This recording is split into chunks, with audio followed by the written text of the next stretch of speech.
Welcome to Faithful Doubt. My name is Jordan. For today's episode, we have a special guest. His name is Maurice Ducoing. And I met Maurice back in March of 2022, and we had a good conversation over some difficult questions. Now, Maurice was raised Catholic in New York, but doesn't consider himself a Christian. But he also doesn't consider himself atheist. And so I invited Maurice to come on to sit down and talk a little more in depth about our question for today's episode, which is, why do I need to believe in Jesus to be a good person? So Maurice has agreed to come on board and talk about that a little more in depth, and I hope you guys enjoy this sit down.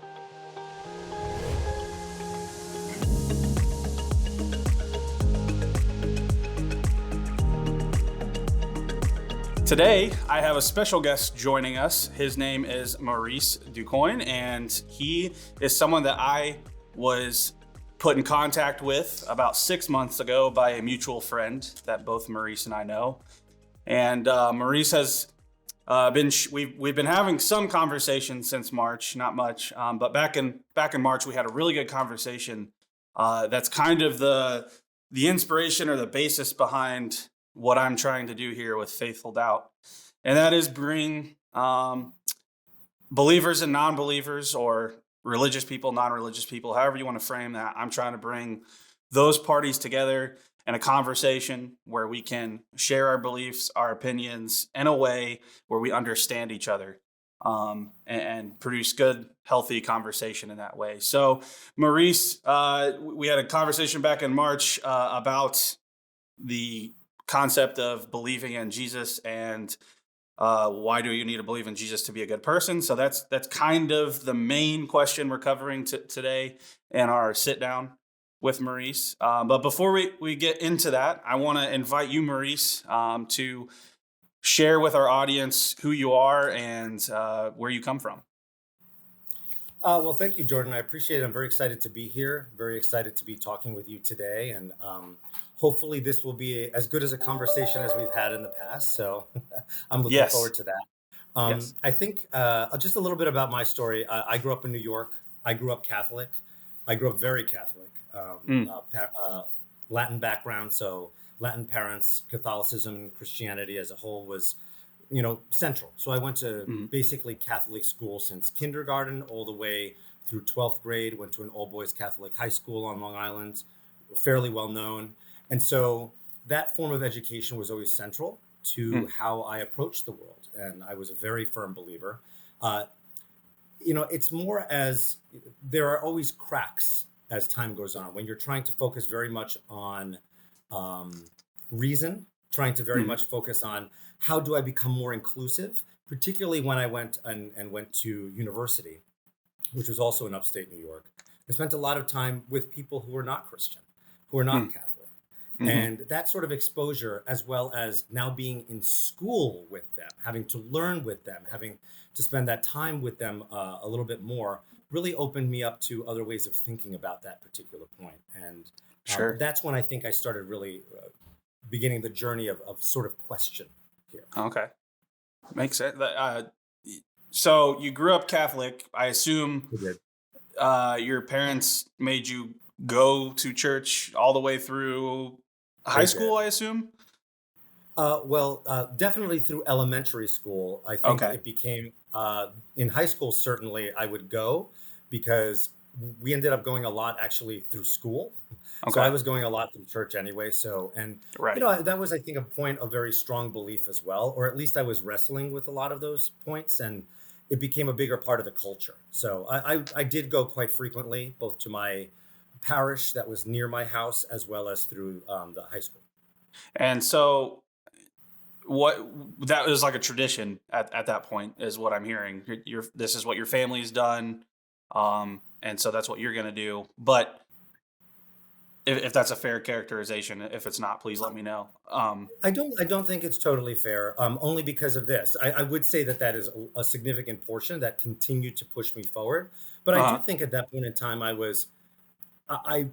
I was holding on to belief, and the more Uh-huh. time I spent in church, that helped me because I was Okay. around people who had that sort of strong belief, Yeah. and I think that's actually the way I think about religion a lot today, which is if you surround yourself a lot with people who believe the same thing that you do, and it's part of the vocabulary, it's part of the culture, Sure. it is more difficult to understand why somebody won't.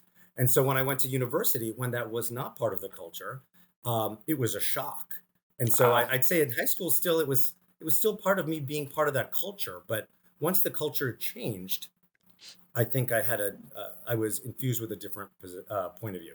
okay, that makes that makes a lot of sense. So is that kind of what led you away from Christianity or faith, whatever you want to call it, was being immersed in a different culture at university. That's what really led you away, or was there something else? Like you didn't understand why there were all the rules of Christianity or the moral law of Christianity. Like, if that makes sense. Totally get it. So I'll be direct on this. There's a Okay. lot of different reasons why I moved away. One of them was certainly the culture. Hmm. A second piece was, I've been focused with a lot of people. When you are outside of the culture, a lot more people start questioning aspects of your religion, of your Right. church. They start questioning aspects like abortion or the role of women. I always asked in high school, why can't women be priests? And the answer I got, and I quote, was, there's something about the essence of men which makes them better suited to being priests. Mm. When you're in college, that's no longer acceptable evidence for something, right? So you Yes. start really questioning that. At that point in time, I was coming out as a gay man, so that was definitely a third aspect of that. But there's Hmm. a lot of different things that sort of snowballed together. And I think the last point that really knocked me down a little bit was, I just had somebody who was a good friend of mine who was in fact Catholic himself, and he asked me, "Okay, you keep trying to evangelize here, but how do you know, for real, how do you know that Jesus was God? Oh, How do you know yeah. that?" Yeah. And there is no answer for that. It's faith, right? But it's much more Yeah. difficult to convince other people. And if part of my religion is to convince other people to convince myself, that was a tough spot for me. So I think that was at least where I was. I'm not saying I'm necessarily there now, but that's Sure. certainly where I was and what helped get to where I was at that point. Well, you just said something that kind of caught my attention. You Sure. said you were trying to convince others of the divinity of Christ in order to convince yourself. Is that kind of Hmm. what you just said? That Yeah. that's I've never heard it quite expressed that way, but I could see why that would be almost taxing on a person. And then experiencing a whole nother culture where you start questioning those things. You really do start probably asking yourself, well, do I really believe this, or is this just kind of something that I was taught and I've been around my whole life? And Yeah. that's kind of the whole point of faithful doubt. Is it's no I don't think it's acceptable for Christians to not have. Of course, no one's going to have all the answers to every question, right? I mean, no one has all that knowledge and all the knowledge in the universe, but to not be able to explain why you believe what you believe, I don't find to be acceptable for Christians anymore. And I think for a long time in America, at least in the West, it has been totally acceptable to just say, well, I believe because the Bible says so. And I look back on the teachings of Jesus and his life. No one came to Jesus and asked for an explanation of something, and he just said, well, just because. He would reveal reasoning. He would also do miraculous things according to Scripture that would probably make people question who he is. But I've always said Jesus reveals who he is, and we shouldn't. We should be able to also reveal why we believe what we believe. And so I appreciate you sharing that, because I think that's really important, and it kind of leads into what I want to talk about next, which is the question behind this whole episode, which is, why do I need to believe in Jesus to be a good person? And you asked me that question in March when we started talking, and that just stuck out to me the whole time, because there's been a misunderstanding in society that if you're a Christian, you must be a good person, or at least in order to be a good person, you need to have a religion. And I don't agree with that at all. In fact, I'm honest enough to be able to admit I'm not a good person all the time, and a lot of Christians aren't good people. We both know that to be true. So you ask, why do I need to believe in Jesus to be a good person? And I don't know if you want to go first or you want me to go first, but if you want to expand on what you meant by that question, or why you Mhm. asked that question, I'll give you some time to do that. Yeah, some context of where I'm coming from, right? Yeah. So I have spent my life focused very, very specifically on trying to make workplaces better for people, right? Mm, So I hmm. focus very, very much, as much of my attention as in making environments safe, environments communicative, environments extremely supportive for other people. And so I'm well aware that there are a lot of people out there. It's not just Christians that are not good people, people Right. who are not good people, right? Yeah. Yeah. Right. and Right. but but psychological safety, but really handling change together, which are a lot of the things that I focus on. They're daily practices, just like being a good person is going to be, right? So we're going to Mm, have off days and not off days.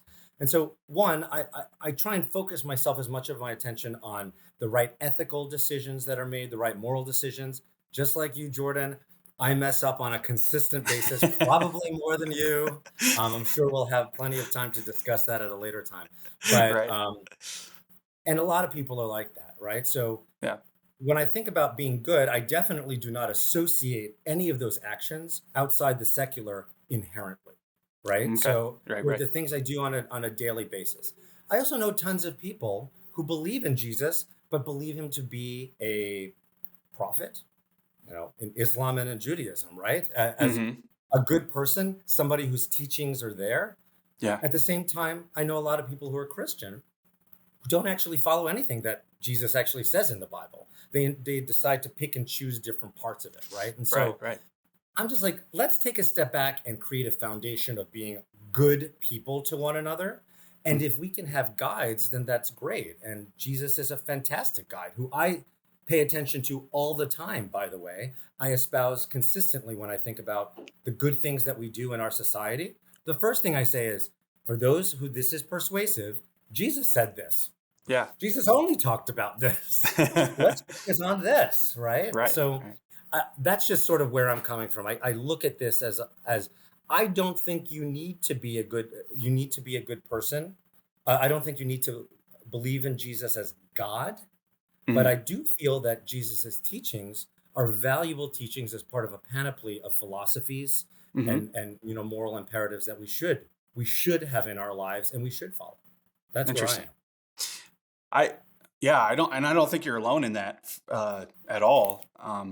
I think I think even amongst Christians, you would find some of them agreeing with that premise. But the question in and of itself, I think I would have two ways to address that question. Uh, Mhm, Firstly, how do we define a good person? mhm, Um, Especially if people have different beliefs or moral law, like what a Hindu might find a good person, might find someone to be a good person differently than what I find to be a good person. Or we could have all the opposing religions in the world, and they may find differences in what it means to be good. um of course, there's extreme examples of, you know Hitler thought good people were German loving, you know, racist people that hated minorities. So I always ask the question, like, how do we define what it means to be a good person? Because if it's just subjective to how I feel or what I believe, then of course I'm going to disagree with someone somewhere in the world on what it means to be good. yep. So I don't know if you have any thoughts on that. Uh, I'll get from a neurological perspective, from a Mhm. biological perspective, there are certain things that tell us what it means to be in balance as a human being, right? If we feel scared and if Mhm. other people create an environment that shames us or makes us feel bad about ourselves, our body Mhm. does worse to the Mhm. point that we die. Mm, Loneliness leads to death. There's mm, tons of evidence that shows that, in physicality. We need yeah, other people, right? So yeah, part of being social is going to be part of being human, yeah. but treating people in a way that makes them feel safe, makes them feel better about being around other people, makes them feel valued.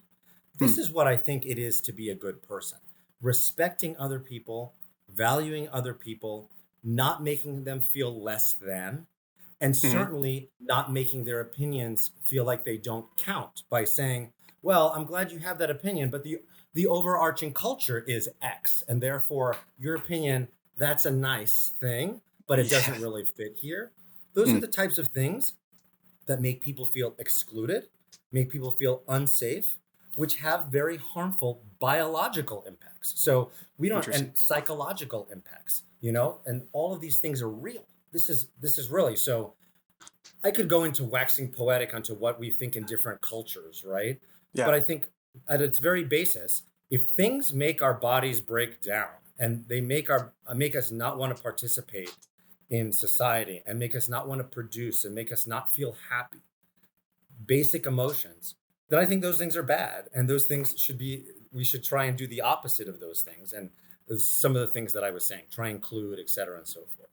Interesting. I wonder, do you, when you say unsafe, would Yeah. uncomfortable be like, is that a comparative term for unsafe? Or here's the question I want to ask: is it good for us to be uncomfortable or unsafe at some point in our life? I Like, can wouldn't growth? equate them. You wouldn't equate them. I would not equate them. Okay. Discomfort is a good thing. Okay. Okay. In a temporary way, if you're trying to grow and you're trying to learn, like Yeah. not being able to, ride your bike the first couple of times, super uncomfortable, but you're Right. growing, right? As long as Right. you get that you're growing. Making somebody uncomfortable about being who they are Uh is huh. being unsafe. So we just need to define what discomfort really means. Does it mean I'm growing, I'm building? Like, oh, I need to pause and think, but it's in the context. If you were to say something to me Yeah. right now that made me think and say, oh, maybe I don't entirely know what I'm saying, or create some level of discomfort, that's not a bad thing. We're having a conversation. Right. But Right. if you were to say things that made me feel like, my opinion isn't valued, or Mm. who I am or my identity is somehow wrong, that's a Mm. discomfort that's more associated with feeling unsafe because I feel excluded from our conversation.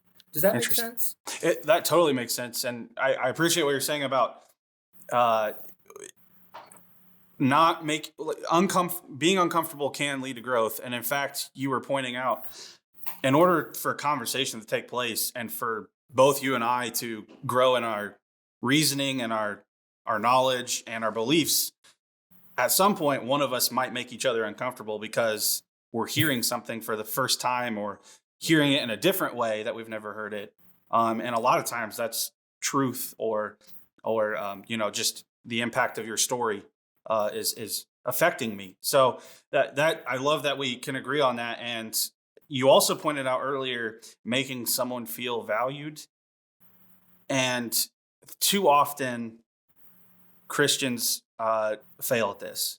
Um, and it's really unfortunate because for me, I'm just going to share my story here a little bit with you, Maurice.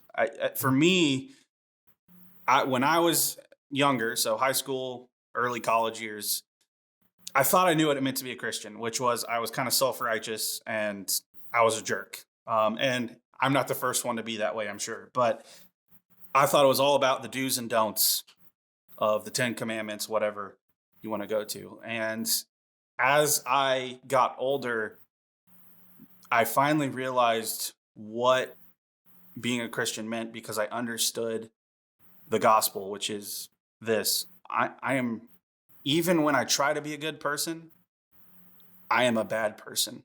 Um, like even my good intentions can be selfish, right? Like when we do good things for people, it makes us feel good, Yeah.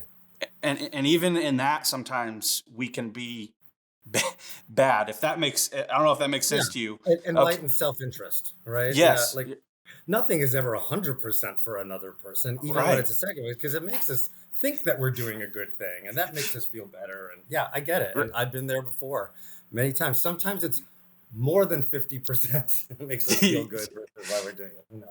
I get it yeah. totally.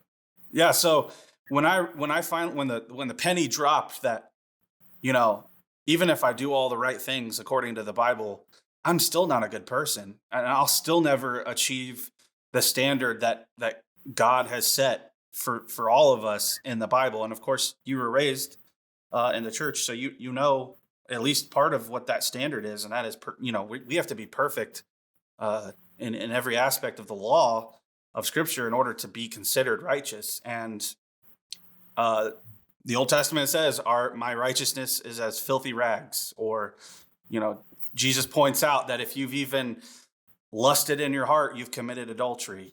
It's not just a physical act of sex that is adultery. So he points out, he goes a mile beyond what the Bible says, which is, even the thoughts in your brain make you sinful. And so when I realize that it's not about me, um, it's about what Jesus did for me and what his death and resurrection. And I want to get to that here in a second, because you pointed out earlier what Christianity really hinges on is if Jesus was God or not. Otherwise, he was just a good teacher, and I think you alluded to that a little bit. So, but when I realize that it's not about me, it's about Jesus and what he's done for me, well, then it changes my life, because all of a sudden I'm not doing good things in order to be a good person. I'm doing good things because Jesus loves me, and he loves everyone else just as equally as he loves me. No one is above me, no one is below me, right? And so everyone has the same value. Everyone is loved equally by God. And so who am I to go around making someone feel less valued because of their decisions or their history, whatever, their choices? Who am I to do that? That's not my job. It's not my responsibility. It's certainly not right. So when you said we need to make others feel valued, this is part of having a conversation. Like, we may disagree on whether Jesus was God or not, but Maurice, I've talked to you 3 times. I consider you a friend. You are valued just as much as I am, and I hope we continue our friendship off screen, and continue these conversations. So I'll let you respond if you have anything to say to that.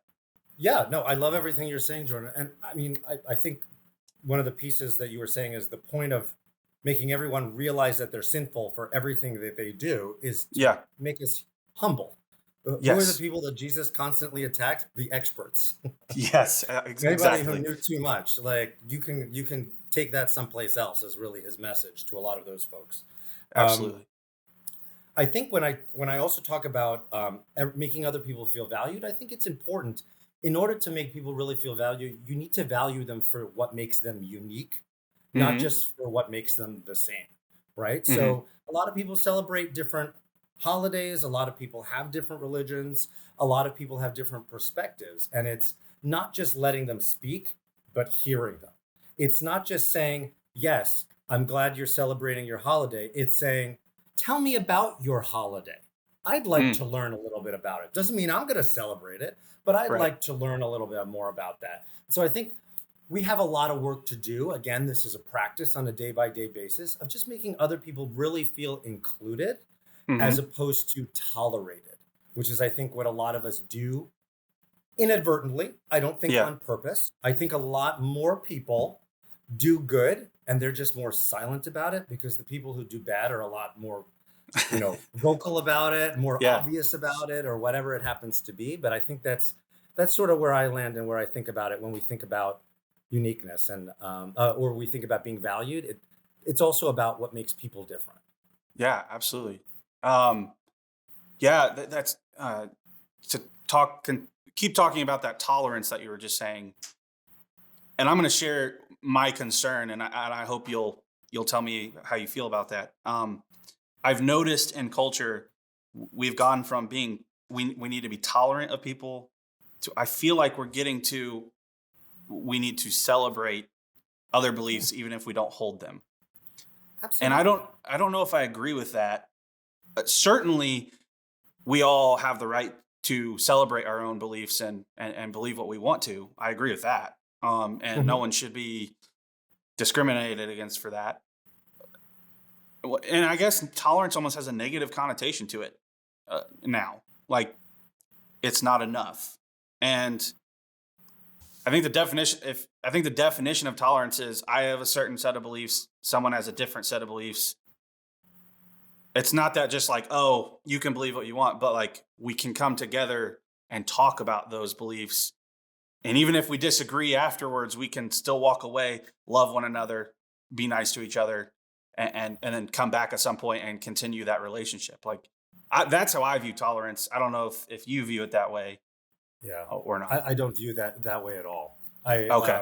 which so it's I'm really glad that you're really focusing on this because I think that's a really good distinction here. I view tolerance, at least the way I've seen it in practice. Maybe people don't say they believe it this way, but what I've seen in practice, particularly among dominant religions in an area, and that's not just always Christianity. That's also Islam. That's Hmm. also Judaism. That's also Hinduism. Whatever it happens to be in particular areas, Hmm. I've seen tolerance of other people as the way you tolerate pain or an inconvenience. Hmm. And by that, I mean, it's okay, I'll let it happen, but I don't like it. And if you have that point of view, then Uh-huh. it's really hard to make people feel included and made to feel safe. Because what happens when they speak up a little bit more about things? What happens Hmm. when they share a little bit more of the resources? What happens when they're a little bit more visible? If you're really just tolerating them at the status quo, then you're really not affording them any more than what they already have. And so I don't think that makes people feel safe. I don't think that makes people feel valued. I'm taking a negative view of that word Hmm. because what I really think we need to do in order to get people to respect Christianity and to respect Christians and to respect that as a religion is not view it as a threat.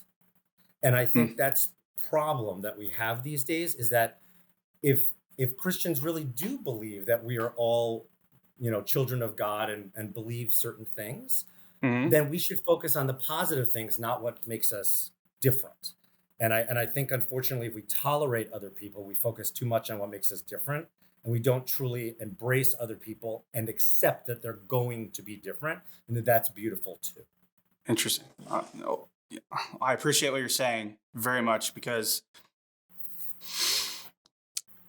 well, one, to go back to you saying we need to not view Christianity as a threat. I think Christianity is always going to be offensive to people. I mean, Jesus says, If you follow me, the world will hate you." Um, not because certainly there's the group of Christians that are just not doing the right things, and they're witnessing in an incorrect way, and so they're of course going to be hated because they're spouting what I would call hate.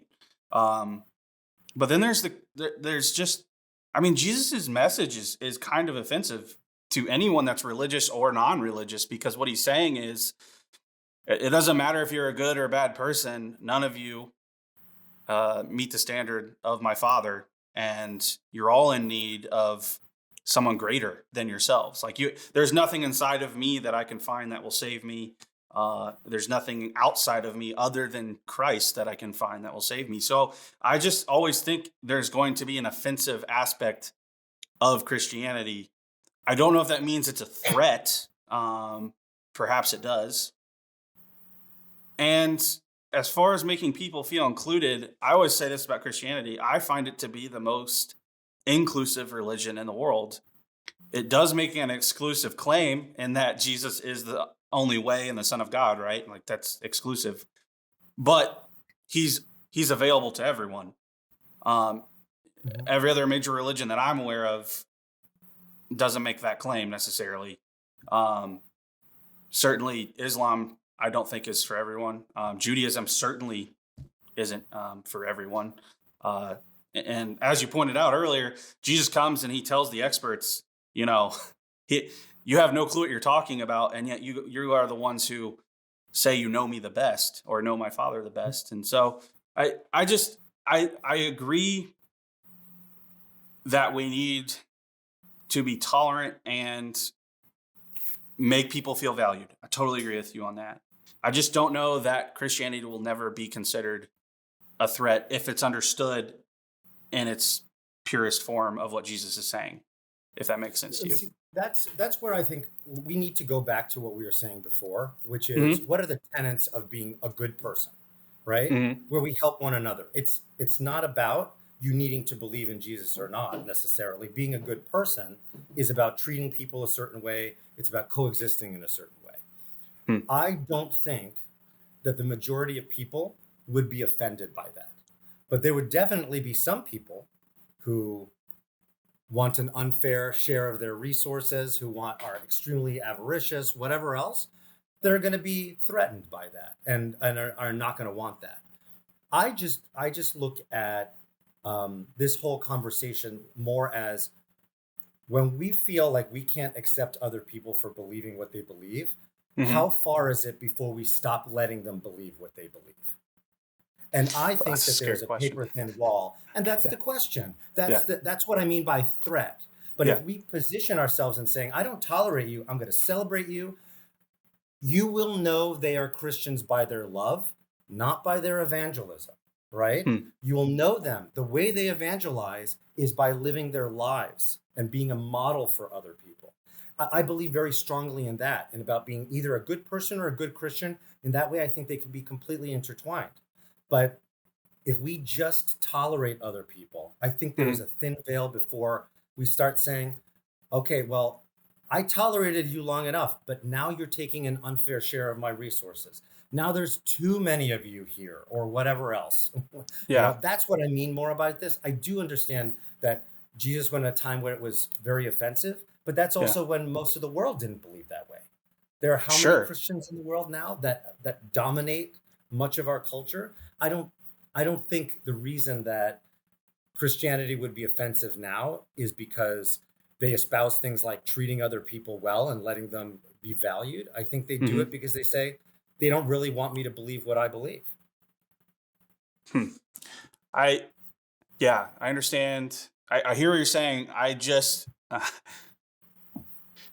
as far as being a Christian, I just have to go back to this Sure. for my side of things. So, well, I never got to my second point Oh, of sorry. addressing the question. I No, jumped no, in there. this Jumped has in been there. such a Please good go. conversation.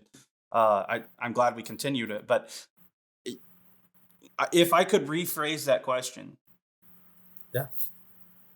I would drop off the in order to be a good person, and I would just say, why should I believe in Jesus? Or why do I need to believe in Jesus? That's the question. I think that question, because if life is all about just being a good person, then what is the point of, like, why did Jesus come to earth? Why did he teach? So he, like, if he just came to share with us how we should treat one another, I think that really lessens his whole message. It also lessens the impact of him saying, I am the son of God. I am God. Like, that's a radical claim to make. And if someone's just saying that and they're lying, we should never we should never follow anything they're saying, right? That's a crazy person. So that's why when you said you made the point of if Jesus is really the Son of God, I think that's what everything hinges on. If if you don't believe that Jesus is God, then yeah, everything he said, it's good. It's a great, like, I forget what you called it, a guide maybe on how to treat other Yeah. people. I agree with that. But if he is God, then I think it's much deeper than I should be nice to people or I should make people feel loved and valued. Why do I want to do those things? And it's only when I realize in the depths of my soul and my heart, I am not a good person. I am my identity. I struggle with putting I place value. I get value in my life from my career, from my wife, from my family. But those things can disappoint me, right? Like, we've all had disappointment from family or career. Um, and so then when just when we go through those disappointments, our identity kind of crumbles or we're shaken. And if I build my identity on Jesus is perfect, he is Lord, he is God, and he was a righteous person, and now he has placed his righteousness on me. My identity is no longer rooted in something that can be shaken or broken. No matter what happens in my life, it's now rooted in someone who is perfect, who is righteous, holy, all those wonderful adjectives we give to God. And so I appreciate the question. I think to me, when I hear that question, I hear someone asking why do I need to believe in Jesus? And I think that's a very good question to be asking. I think it's a valid question that all Christians should ask, right? Like, if you don't understand why you believe in Jesus, then can you really call yourself a Christian? That's what I would say. I would agree with that. I would certainly agree with that. I would just make one point to what you just Sure. said, because Sure. I completely understand why you would say, listen, I want to anchor myself in something that is not going to disappoint me, to crumble, to Yeah. fall apart, and Yeah. therefore my entire identity is going to fall apart. But what Yeah. you've done is just replaced one ideal with Jesus Christ as an ideal. Hmm. That, in my view, that's what you've done. And so when other people say, my ideal is, justice, or my Yeah. ideal is equality, theoretically, those things can never disappoint me, because they're always things to strive for, because they're essentially unattainable as human beings. And so in my view, the way you characterized that just a moment ago is, you've literally said, I'm going to take something that can neither be proven nor disproven, that Hmm. I believe is perfect, and Hmm. therefore it can never disappoint me, and that's what I'm going to believe as my anchor. And I agree with that. I'm just not sure why Jesus needs to be the one you do it. Why can't it be some other ideal? I'm not saying that Jesus isn't a perfectly good one to do. Yeah. I'm supportive of that. I'm just Yeah. saying, you've just chosen an ideal and made that your anchor. But Mm. I don't know why anyone couldn't also replace that with some other ideal that is just as unattainable, but something to strive for and to support. Well, so do you think that your example of justice being my ideal? You don't think that someone could ever be disappointed if justice is their ideal? I mean, we see injustice all around us, right? There's Yeah. social injustice, people who are convicted of rape or whatever horrible crime, they don't always get the justice that we think they deserve, right? So But I don't. justice as an ideal isn't justice in practice. Just like Jesus can never disappoint you, because you never speak to Jesus personally necessarily. You can claim that you do in prayer and through many Yeah. different ways, right? But Yeah. last I checked, Jesus has not come down in 2,000 years and had conversations with people, Right. right? And so Right. I do not mean to be insulting here about it, You're right? I not. just You're want not to at be very all. clear. Like, it's very possible that people believe that they're having those conversations with Jesus. And as far as I know, they're happening. All I'm saying is that it's it's not something that you can see on your day-to-day basis, and so it can Mhm. never disappoint you. Theoretically, justice is the same way. I still have an ideal for justice, right? I still have an ideal for equality. Just because it's not happening in practice, just Mhm. because injustice exists, doesn't mean that I don't anger because of that, because I know that justice should happen, right? It's still Mhm. something to strive for, is what I'm saying. Just like Jesus and what he teaches us is something we should be striving for. That's sort of the way I'm trying to characterize that. It's an Okay. odd nuance, but I do feel like when you make something perfect and you say that's what I'm going towards, it becomes a bit Mhm. of a tautology, right? That's what I'm going for and that's what I'm supporting. Well, of course it's never going to disappoint you. It's perfect. It's perfect in your mind and can never be disproven. Well, I may actually disagree with you on this. I think if you do have a perfect thing you're striving for, you will be disappointed because I can never achieve, I can never obtain that, right? Like, I think you and I would agree, no one is perfect. I guess what I'm saying is maybe I'm not clarifying what I'm saying very well. Yes, Jesus is perfect. I can never strive enough or try hard enough to achieve any kind of standard or status that Jesus has set for me. And that is the scandal of his grace, and that I don't need to. He has provided a way for me to receive his perfection and his righteousness so that I can never it's not that I can't just be disappointed. It's that when I fail in life and whatever, personally, professionally, and relationally, whenever I fail, my identity is not rooted in my relationships or my choices or my accomplishments. It's rooted in my relationship with Jesus. It's rooted in the accomplishment on the cross and in the tomb. And it's rooted in his identity, not mine. And so I hope that makes more sense than what I said earlier. I I understand think you what you saying, said makes sorry. sense. I think what you said makes sense. I'm just saying that there are other things other than Jesus that do that.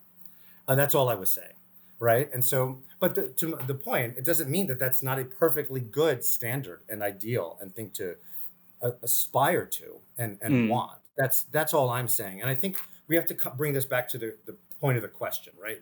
okay. The question was posed as really to Christians, because that's the Hmm. context of this conversation, which is, okay, can you find good people that don't believe in Jesus?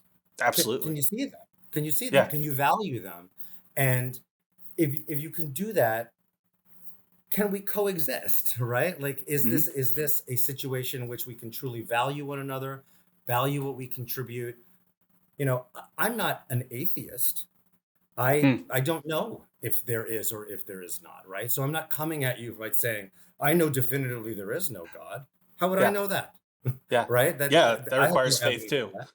All I'm saying is that I've come to a point where I know the things that I believe in, what I can really fight towards and fight Hmm. for, and it's a lot based on sort of these moral reasonings and things of that nature. And I would hope that Christians can take a moment and say, you know, you don't need to believe in Jesus to still be part of our community and to still add value to our community if we'll let it. And I think that's part of where we come from.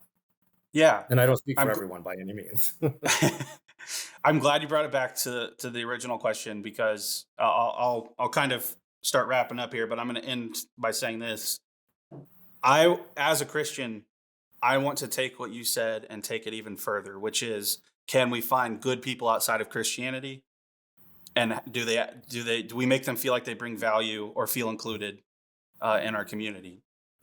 Agree with that. As a Christian, I think what's better to say for me, can I find bad people outside of Christianity and within Christianity and still make them feel loved and valued? And I think that's why Christianity is so radical, because it's not just about the people that do good things. It's also about the people who don't do good things. And I'm supposed to love them just as much. Jesus says, love your enemies, right? Mhm. And I'm that's if I truly understand what Jesus did for me, which is I'm a sinner and I've hated him every time I've sinned, or I've turned away from God when I sin. He still loves me even when I do that. And so I don't need to just love the people outside of Christianity that are good people. I need to love everyone Mhm. the same way I've been loved. And so if Christians really understand the gospel and that really takes root in their heart, I think we'll have that. But unfortunately, I think we're always going to struggle with what we're talking about, Maurice. And Absolutely. but that doesn't mean we can't make progress Yeah. or come together like this and try to help in some way. So uh, I want to end with. You have any more thoughts on that before I go on to the next question? Just a last thought, just to bring it back. My addition to what you're saying is I want to challenge people to Hmm. think about that question about what does it mean to value and celebrate somebody else versus tolerate. Hmm. I think it takes a lot of work to value and celebrate, and I think there is room in Christianity to do that. I may not have convinced you, and that's okay. But I Yeah. just want to bring that back up as a concept because Yeah.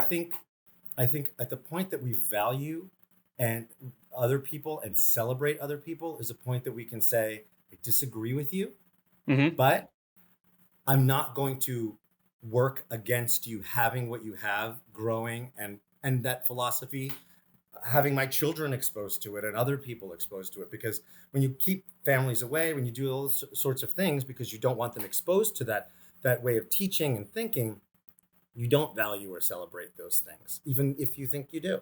So I do think it's challenging, and that's one thing I would just offer as some work to for people to just think about as they Yeah. listen to this.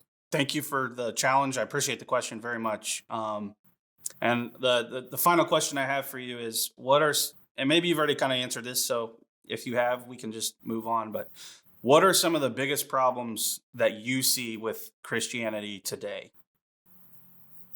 I was going to say it just a few moments ago, in not in response, but actually to add to what you were saying, because I love the way you view Christianity. It's I think is very endemic to your experience, which is very, very positive. Hmm.